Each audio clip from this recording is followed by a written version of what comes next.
రైతు భరోసా పథకం అమలుపై తెలంగాణ ప్రభుత్వం వేగంగా అడుగులు వేస్తోంది. ఈ క్రమంలో 5 ఎకరాలు ఇవ్వాలా 10 ఎకరాలకు ఇవ్వాలా అనే దానిపై ప్రభుత్వం క్షేత్రస్థాయిలో రైతులు రైతు సంఘాల అభిప్రాయాలను సేకరించనుంది.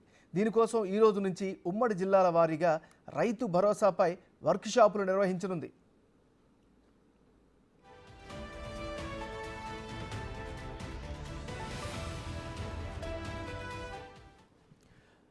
మనం బ్రేకింగ్ న్యూస్ చూస్తున్నాం. రైతు భరోసా పథకం అమలుపై తెలంగాణ ప్రభుత్వం వేగంగా అడుగులు వేస్తోంది. ఇదే అంశానికి సంబంధించి మరింత తాజా సమాచారాన్ని మా డిప్యూటీ బ్యూరో చీఫ్ సాదిక్ అందిస్తారు. సాదిక్, చెప్పండి.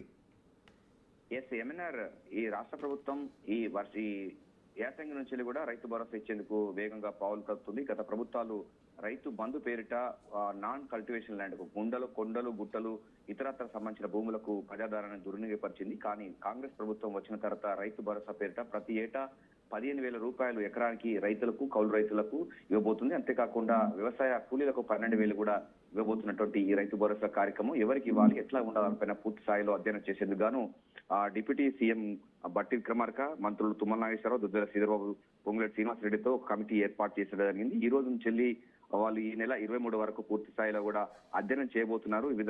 వివిధ జిల్లాలకు సంబంధించినటువంటి వాటిలో వాళ్ళు పూర్తి స్థాయిలో మేనిఫెస్టోలో పెట్టిన ప్రకారంగా ఆ ప్రజాభిప్రాయాన్ని చేయబోతున్నారు.